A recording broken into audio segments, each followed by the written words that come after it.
Good afternoon, everybody, and welcome back to another episode of Safari Spotlight here in the heart of the Waterberg at Welgevonden Private Game Reserve. My name is John Kinghorn, and behind me over here we have none other than Gert, and we are currently enjoying a baboon lapping up the afternoon sun.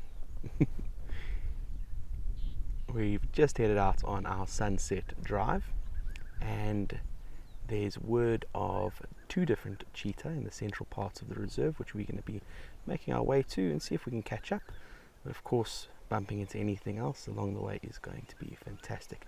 And that includes this baboon taking his moment of zen to survey his kingdom. Of course, it's not just the baboons that are hanging around here. We've also got some zebras busy making their way onto these open plains. We're back at Fig Tree Plains. It's sort of one of those destinations we have to pass through whilst in transit to from our WildEarth base camp here at Welgevonden and into the central parts of the reserve. Some warthog in between them, some blue wildebeest. It's this quintessential African savanna setting. It's really a great visual to start the afternoon off with. Everything just interacting. Warthogs feeding unperturbed. Mom and her little ones. Baboons busy picking at some bulbs and grasses, trying to find something in this very dry landscape now. So this female over here is definitely just feeding on some grass and looking for anything really. It could be insects, it could be grass. At this time of year, these baboons, these animals all over here will take what they can. Being omnivorous, baboons will obviously look for anything from grubs, beetle larvae, termites, you name it, they'll be trying to find it. Given the lack of food availability during our dry winter months here in South Africa.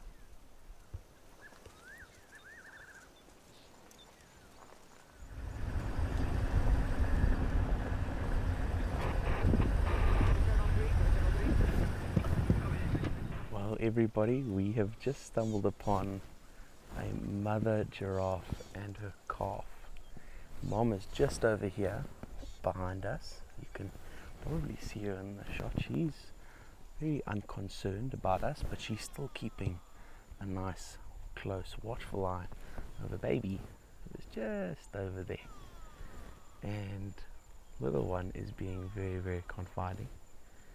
You can just see how aware she is of her environment and how she's always making sure that mom is in close proximity to her. She doesn't want to stray too far, and she's still relatively small. She's probably a couple of months old, I would think, but probably still weighing in excess of about 100 kilograms, so it's a hefty animal. It weighs more than me.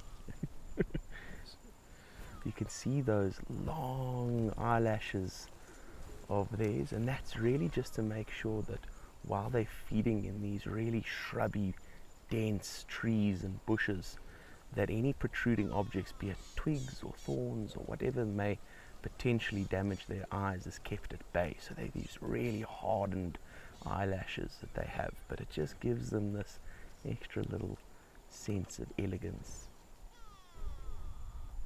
You can see mom at the back here. She's got 3 red-billed oxpeckers on her as well. And the giraffe here at Welgevonden tend to be quite edgy, quite nervous. They don't really enjoy spending much time around the vehicle. So this is probably one of the better sightings we've had of these animals. We have it all to ourselves. It is splendid. Of course, they're ossicones, which always just make giraffes that much more unique, besides the fact that they have these massive necks. Ossicones are those horns that form part of the skull itself.